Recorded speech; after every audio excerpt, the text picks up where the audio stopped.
My Bears here. Caleb Williams indicated in a new book coming out this fall by Seth Wickersham that he wanted nothing to do with the Chicago Bears before being drafted in 2023. Carl Williams, who's Caleb's dad, said, quote, Chicago is a place where quarterbacks go to die. Stephen A. here now with this quick take. Look, there was a lot more context to this whole situation, but nonetheless, do you think this is more an indictment on the Chicago Bears and the way the franchise has been run, or Caleb Williams really not wanting to go to a place maybe he didn't know anything about? It is absolutely an indictment against the Chicago Bears organization from the past. You know, now led by Kevin Warren.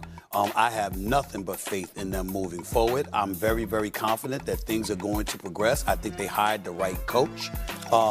And I think that right now, when you look at it, listen, Caleb Williams said this before he became a Chicago Bear. Correct. He didn't say this after. He's entitled to his feelings. His father's entitled to his feelings. I'm looking at this number right here in terms of the Chicago Bears, okay? When you think about the Chicago Bears, the Bears haven't had a first-team All-Pro at quarterback since 1950. Did you know that?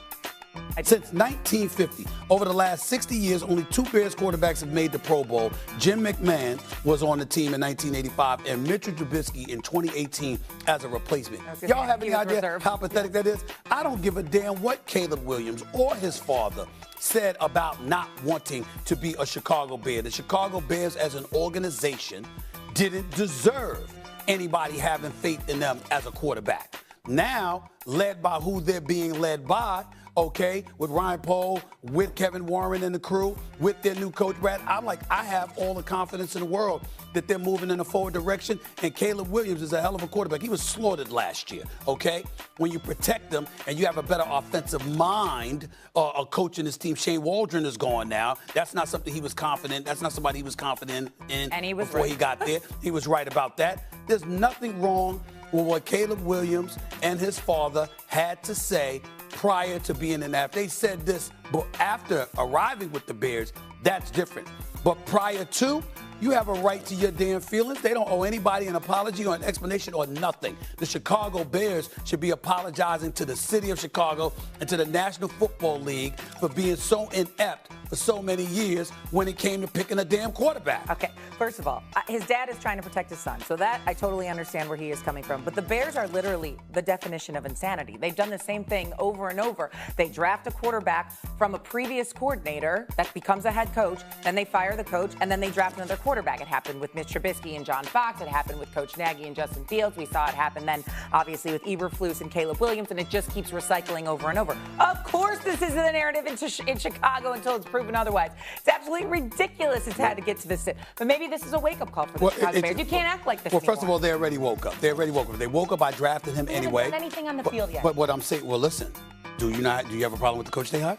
I don't, but I'd like to see it come to fruition. Do you have a problem with the coach they let go? Eberflus needed to go, right? Yes. Waldron needed to go, right? Yes. And now you got a new coach who, by the way, was considered a brilliant offensive mind. You got a quarterback that was sacked 68 times, 16 more than any other quarterback in the National Football League last year. Caleb Williams was slaughtered. So I'm looking at it and I'm saying they on their way up. I know Jaden Daniels was absolutely special with the Commanders, and I get that. And because of that, we looked at the struggles in Chicago that finished with a 5-12 record, and we said, damn.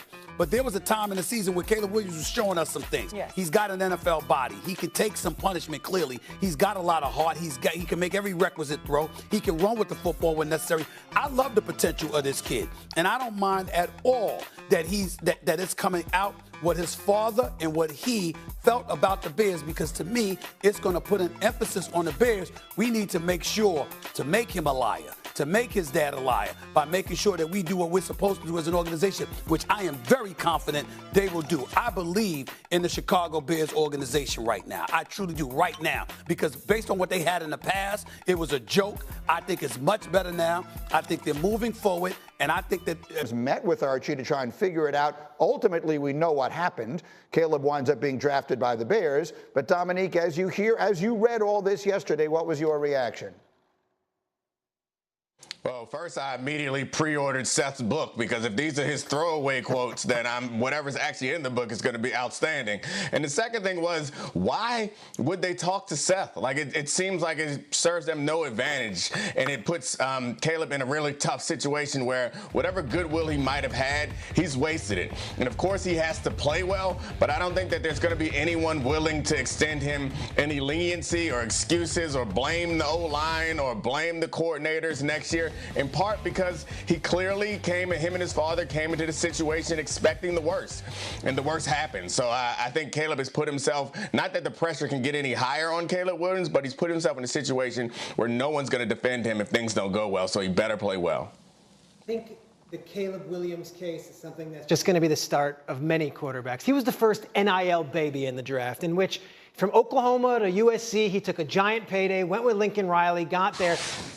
Talking to Cliff Kingsbury, who was his quarterbacks coach there at USC, Caleb was living a life as a quarterback that even the most decorated quarterbacks had never lived before. High-rise apartment in downtown LA, sports car, the money. Didn't need the NFL like maybe some quarterbacks had in the past. So I think we have to look at this with a different lens, as we saw it this year with maybe some of the stuff that was coming out with Shador and how he was dictating things.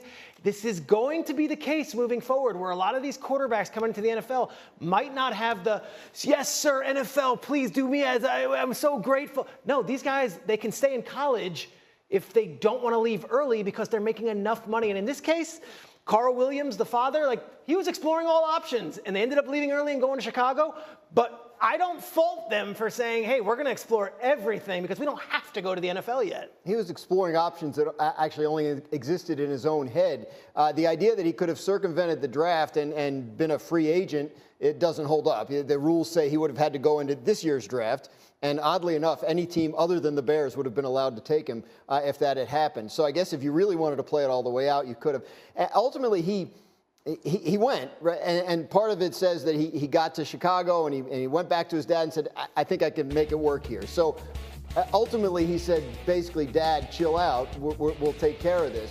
But yeah, it's definitely, this looks bad for everyone. Dominique is absolutely right that now Caleb Williams, every time he struggles, is going to be in the minds of Bears fans, the guy who didn't want to be here, right? He didn't want to be here. He never wanted to. Was he wrong? Yeah, well, who could blame him? Was That's he wrong? The point. But I got to say a couple things. One, there was no indication, in at least people I talked to from inside that building, that Caleb Williams was mailing it in or miserable there. Like he was trying to make it work, and I think that will continue. But yeah, I think a lot of it comes from the father trying to navigate the situation, and I think ultimately it seemed like the young man himself took control and said, I'm gonna do this. Look, I mean, we're all fathers in this conversation, yes, and parents in general, and the bottom line of it is, you want what is best for your kid. I never blame a parent for trying to figure out something that is best for their kid, whether it's Deion Sanders or Carl Williams or anybody else. The reality is, Chicago has been the place that quarterbacks, yes, go to die. They did have a terrible coaching situation last year, which we were pointing out real time before the draft, and it proved to be exactly right. They did exactly what they had done in the cases of Trubisky and Fields before him. They had lame duck coaches that they were going to fire if things went badly. So here he is on his second coach in 2 years. And no veteran quarterback in the room with him. It was Tyson Bagent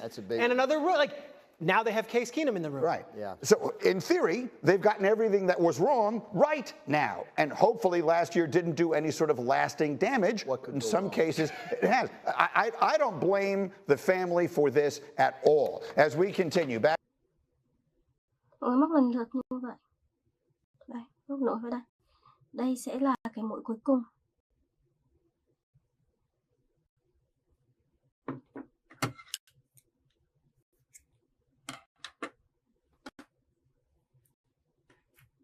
Đây. Được cái chuỗi như này. Đây mình sẽ gài nó xuống mặt sau nhé.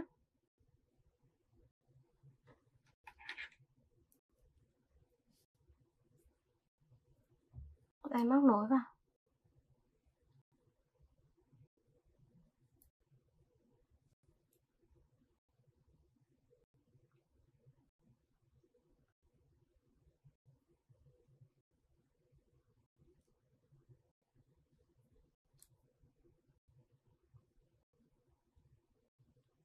Đấy, mình gài xuống cho nó khỏi bị bung nhá.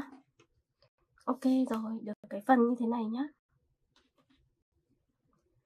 Bây giờ mình sẽ móc cái phần trang trí nữa này. sử dụng cái phần len màu hồng. Mình sẽ móc một cái hình tròn nhé. Đây.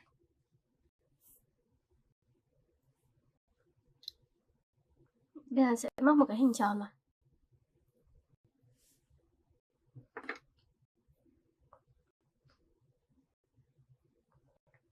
Bây giờ sẽ móc vào.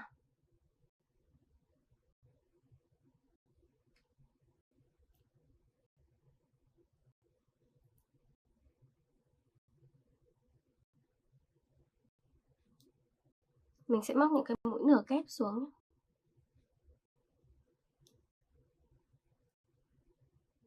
Mũi tiếp. Đấy, mọi người sẽ móc luân phiên từng mũi nửa kép xuống cho đến khi được hình tròn thì mới thôi nhé.